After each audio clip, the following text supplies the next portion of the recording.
the bike in that deep gravel, they're going to, looks like they're pushing it back over to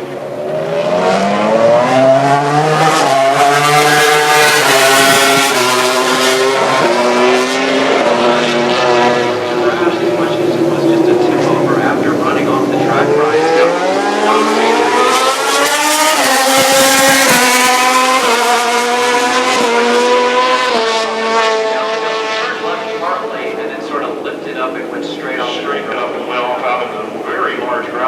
Outside of the Andretti hairpin. So he'll be hustling back to the garages to either change motorcycles or at least have this one checked over real quick before he goes back out on it. He is up and rolling on the racetrack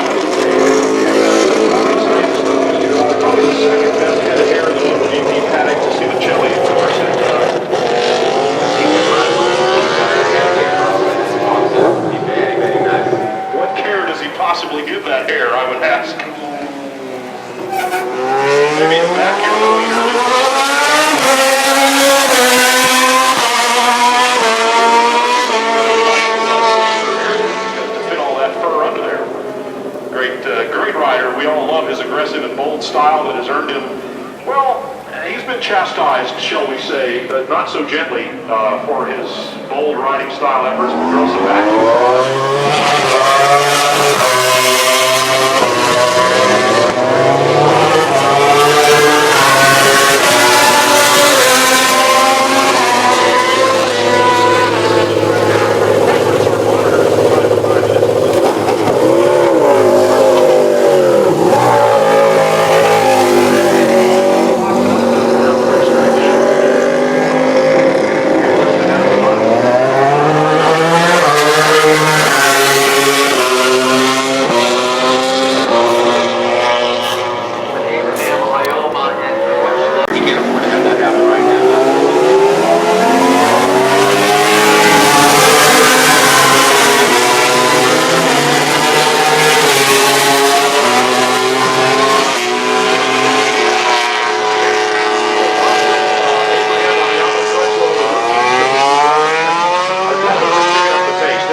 separating first from last, and that's a huge, that's a 1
Next Master Martin up there. He's getting that win for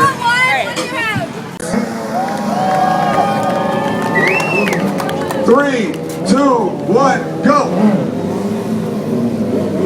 Let's go. 1.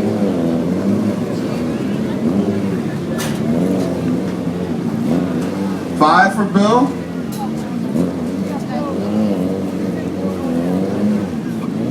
10.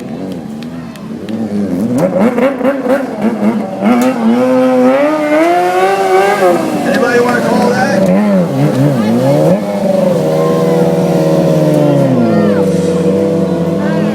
Look, everybody's like this. 9.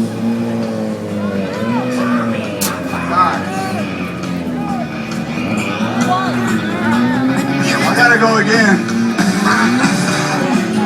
It was even.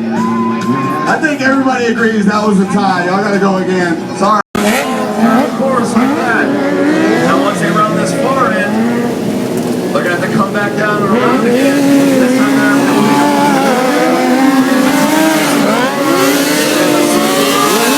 their competitor. Now the twist is they run the course opposite. One guy's doing burnouts, the other guy's gonna be over here doing circles like crazy Dan Jackson. And you see Dan, he's gonna be one of our top competitors today. Possibly one of our 2 favorites. Will be Dan Jackson. Went to battle last night in our Really Teach Willie race. So make sure you guys are checking those 2 riders out. You've also got Rick Horn here, hanging around the corner.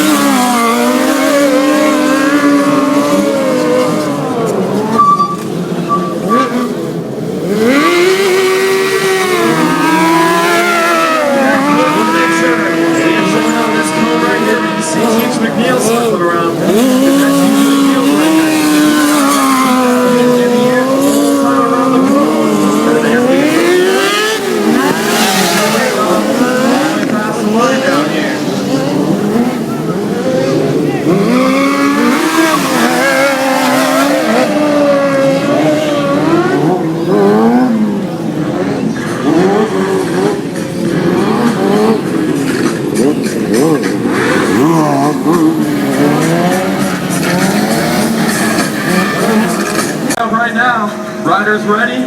3, 2, 1, go! Both riders off, both in the corner about the same time. They're pretty equal right now. Aaron just got to make it around the circle cone. Aaron makes it with good time right there. That brings Dan up. Dan has to make it around this cone. Dan makes it to the line. This is the drag race right now to the finish line. It's going to be Aaron Colton by about 20 feet. That'll make Aaron Colton your winner 2 nights in a row in the head-to-head racing. Also put your hands together for Dan Jackson heading off for the 2nd place finish. Not a bad weekend. You won last night in the Willie Teach Willie race, and you said, actually I think you told Dan earlier that you were going to beat him again. How does that feel to take the Racing 905 Speed and Style win from?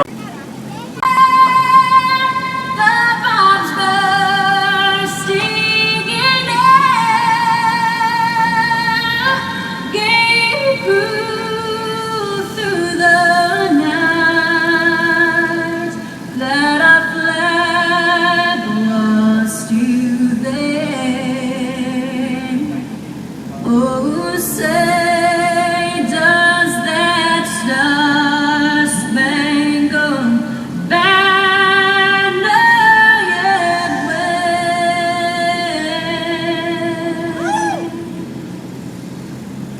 o'er the land of the free and the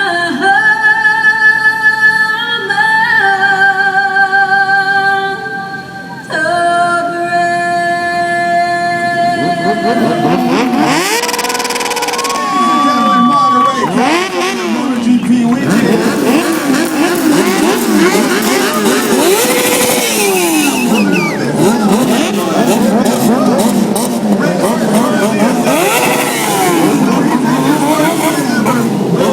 quick, secure that championship. We'll make them build Dixon can change.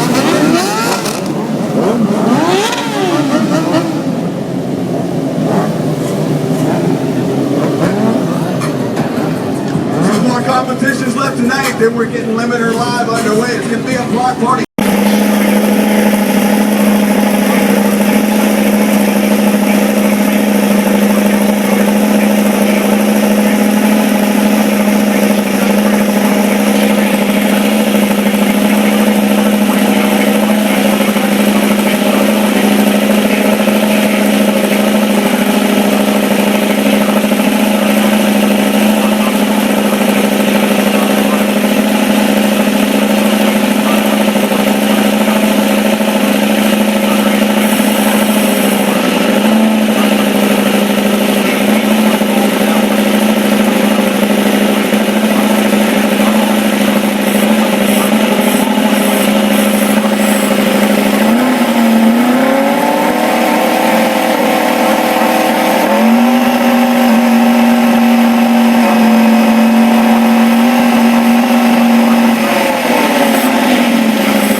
Well, again, we're just hypothesizing about what may have happened to cause the incident that involved Jake Holden and Paul Allison. Clearly, Holden went down quickly. Whether there was contact to his rear wheel, or as we have guessed a little bit, maybe brake lever, something happened very suddenly to Jake Holden's motorcycle, and put him on the ground in a hurry. In any case, we're on hold here right now. AMA Pro rules specify 15 minutes minimum stoppage for a red.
they're definitely beginning to heat up down here on the starting grid. All the crews are rolling their generators into place. The riders have taken, in some cases, both of their bikes out for a little warm-up lap, returning one to the garage, and then coming to the grid with the second one. The front row is all lined up here. Standing Pedrosa. We've got Colton bike out there on the center of the grid. Casey Stoner in the middle of the front row. Eddie Pedrosa now returning to the starting grid, and things are definitely happening out here in the bright sunshine on the Monterey Peninsula, the Red Bull US Grand Prix. Opening ceremonies coming right up.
Ladies and gentlemen, we would like to begin our opening ceremonies, and it gives me a great deal of pleasure to hand the microphone to my good friend, our good friend from Motor Racing Outreach, Reverend Tim Burleson.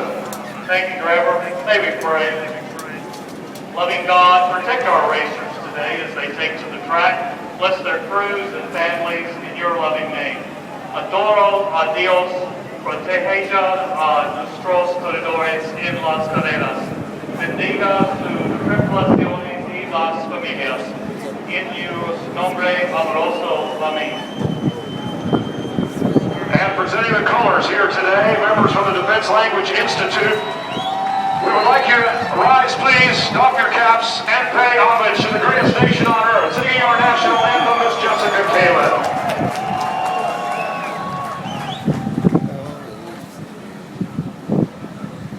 Oh, say, can you see by the dawn's early light what so proudly we hailed at the twilight's last gleaming, whose broad stripes and bright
to hear more was Jessica Kalin. She and the Jessica Kalin Band performing all over California.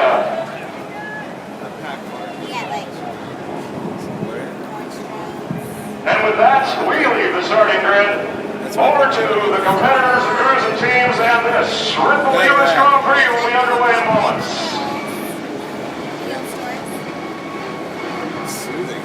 He's so happy with himself. You see a green shirt walking in between.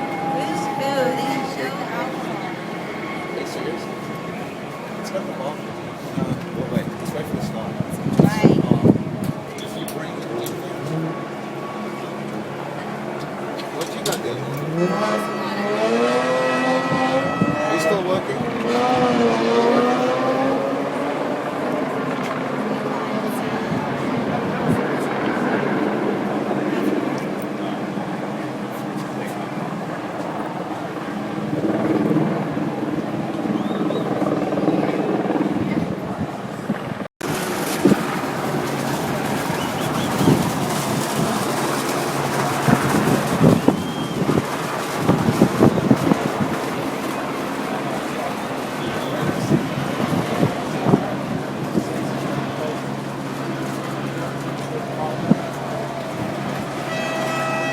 No. Huh?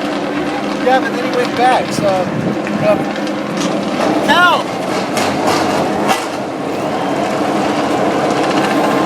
She thinks he's such a big deal about it. Where's she going to this? She doesn't have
Simoncelli on the San Carlo machine in 5th position, but a trio of Repsol Hondas chasing the world champion Jorge Lorenzo.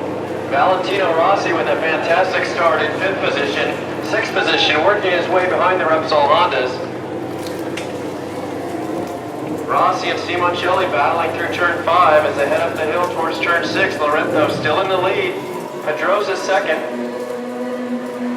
Early laps here, this one, the first one, in fact, as they head up the hill for the very first time, then over the top on the corkscrew. Lorenzo with a pretty handy lead. He's got that whole posse of Repsol Hondas behind him and the Honda of Marco Simoncelli as well. So the Yamaha leads a quartet of Hondas. Then it's Nicky Hayden on the Ducati, I do believe, in 6th position right now. Yes.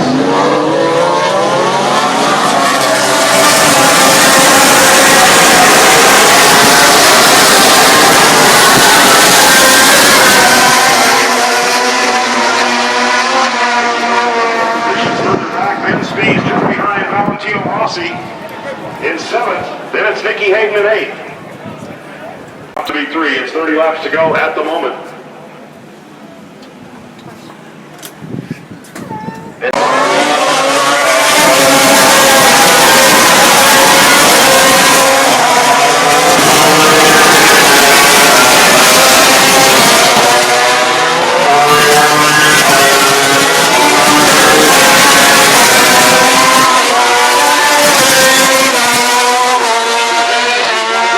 Only 4 laps to go. He's running out of time, but I think he has time.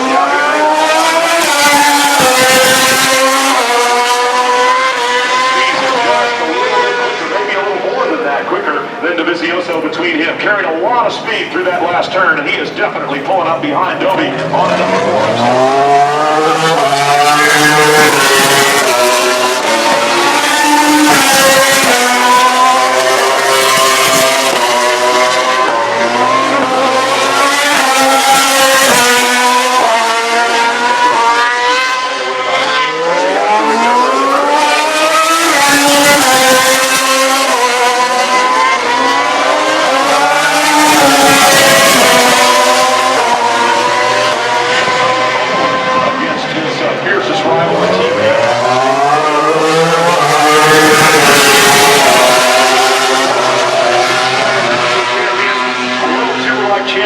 In his 2nd year in MotoGP, Ben Spies has earned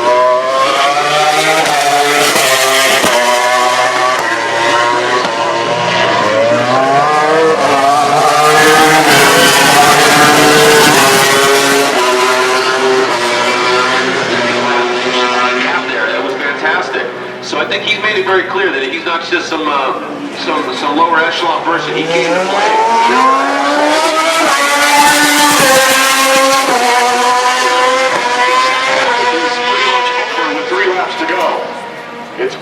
It's Casey Stoner's race to lose now, but it doesn't look like he has any intention of doing so. Ben Spies is stalking Dovizioso. And I have to guess.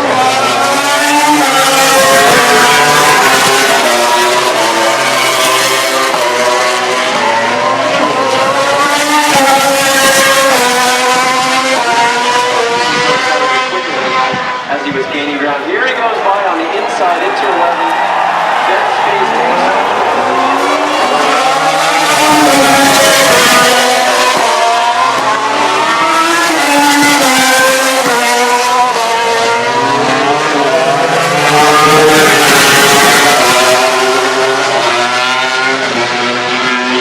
Let's see if Dovizioso has any fight left in him to try to come back and answer.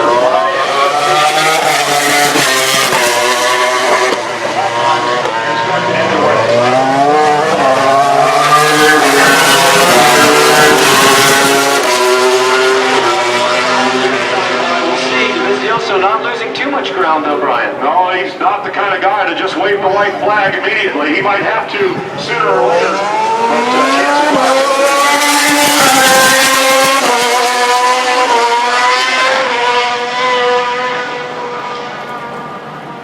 Casey Stoner just riding flawless laps of his own. No wiggles out of the direction.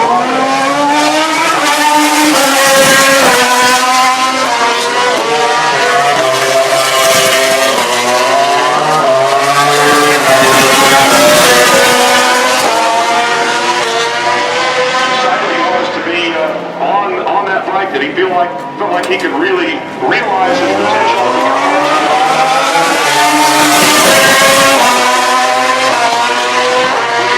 Increase that lead by 5 points rather than giving them up.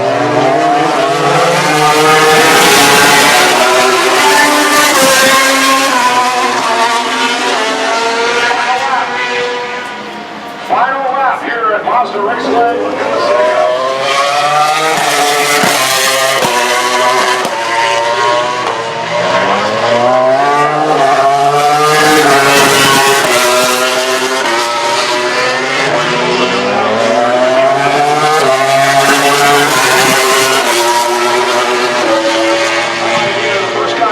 Your teammate, even if it is for 6 place.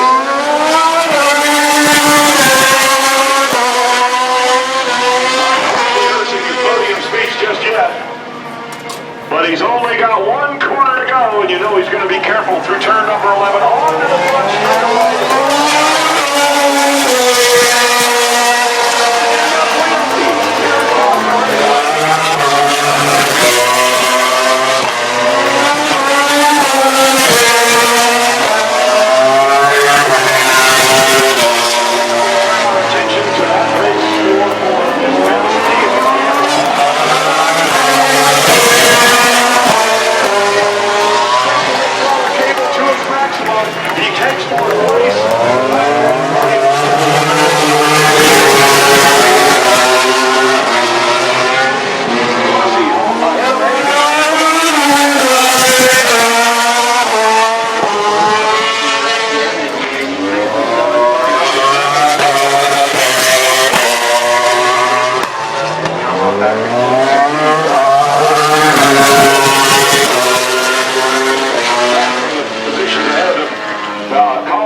Coming in at 8th spot, Hector Barbera in 9th.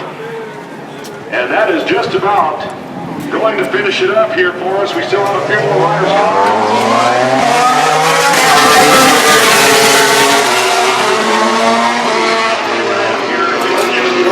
The next thing on our agenda is going to be the podium. Join us there, won't you?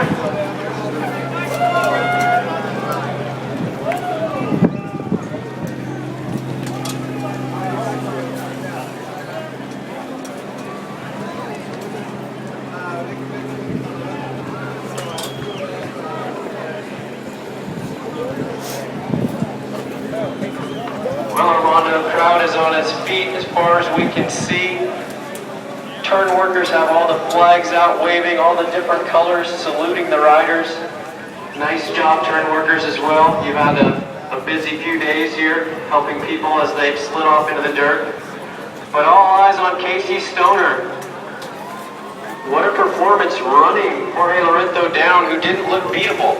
He looked unbeatable to me. He looked perfect out there. But Stoner just kept pushing, and when Lorenzo's times came up a little bit into the 22s, he continued to do 21s, and he was there to pounce. Yeah, it's hard to really read Stoner. I mean, he's had some issues with this track, and I'm sure every so often he's got a tight pull like that. You know, he might periodically get a flash of velocity dropping down in the third section. So it's not like Monster Race with Laguna Seca has always been kind to Case. He had a heck of a dogfight last on him, had a really cool fight. Who knows how it would have been. His body still probably recovered from that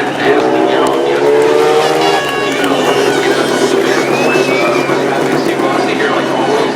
I think the fans, the Texas fans, let's hear it for the Texas fans out there. Boy, many people get really good out there, becoming very comfortable with this track, and I think we're going to continue to see it.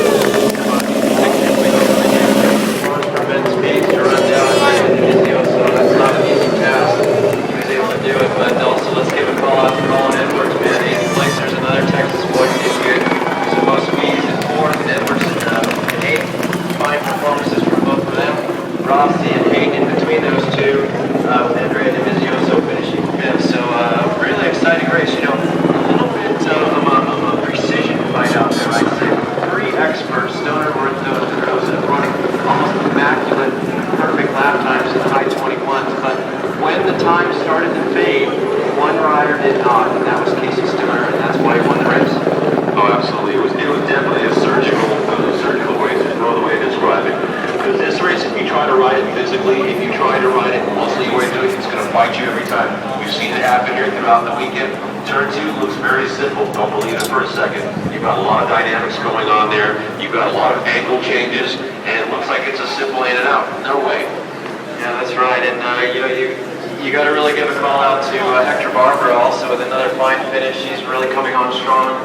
9th today, Hiroshi Ayama 10th, Carol Abraham was 11th, Loris Caparossi, the veteran, who is just a walking record of Grand Prix victories and achievements, was starts, that's right, was 12, and Tony Elias was 13. So wonderful experience for us American fans to see the greatest riders in the world, and we're lucky to have so many Americans up here doing the business for us as well. But that was exciting. I really enjoyed that race. I hope the fans will celebrate. They probably celebrated a little more last night because they were late getting here this morning. You said, what was that? Yeah, I drove into this track. There was no traffic problems on a race day. Everything was sleeping in and nursing it, I guess. I think half of them were in downtown Monterey last night.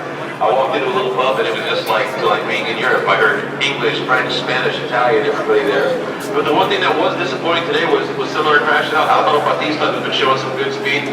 It's had a tough season. Ben Bostrom, it's his home track. You want to look good at your home track. Cal Crutchlow, he's had a couple of get-off season, and mostly Marco Simoncelli has shown tremendous speed and flashes of brilliance.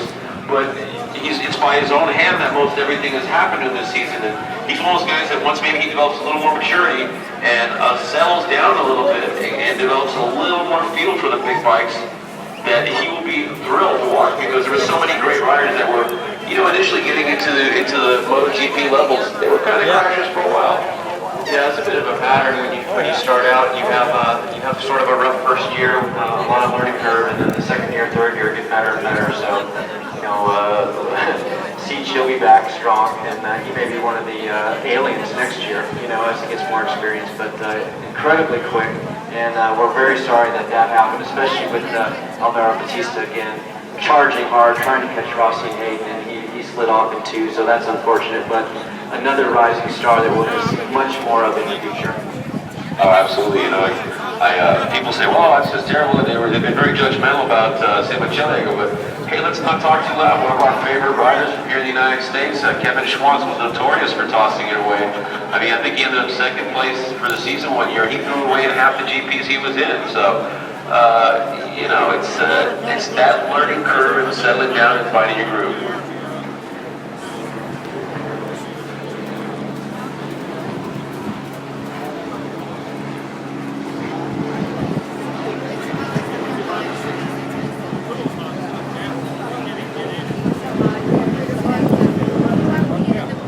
We'll be doing the podium ceremony shortly. Track crossing is going to be open at 2:50, so it's coming up in a minute or two.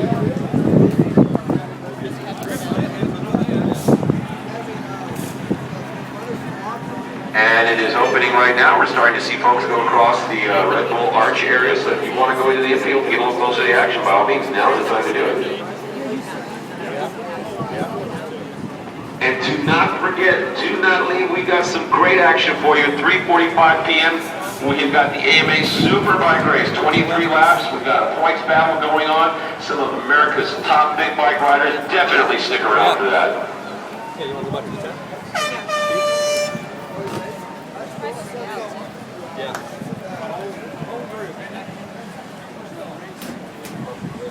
All right, well, we're going to head in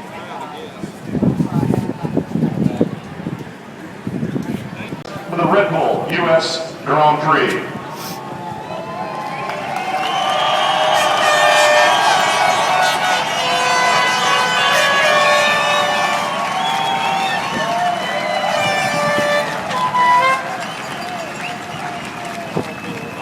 Making the presentation for the Constructor Award is Jill Campbell, CEO of Mazda Raceway, accepting the award on behalf of Honda, Mr. Seki Ishii.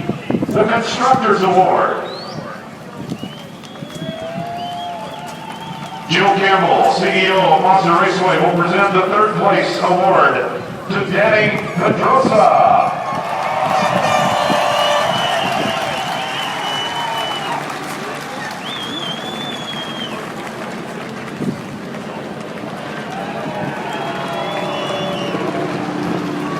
Making the presentations for our second and first place finishers, Mr. Kirby Chambliss of the Red Bull Air Race World Champion.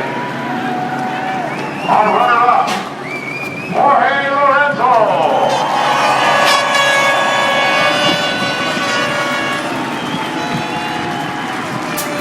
And the winner of the Red Bull US Grand Prix 2011, Mr. Casey Stoner.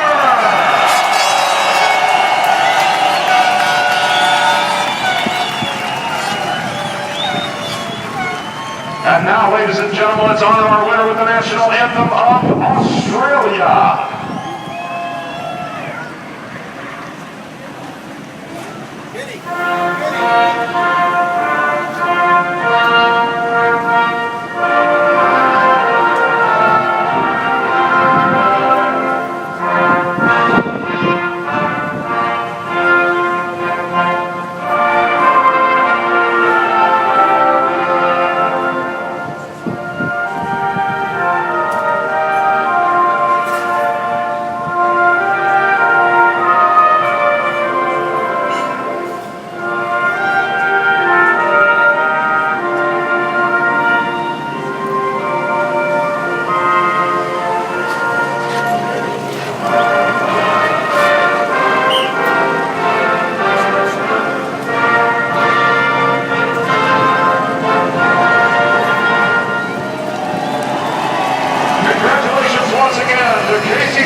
That concludes our ceremony here on the roof. They'll be escorted, of course, to media interviews, and we now will turn our attention once again to the racing surface and the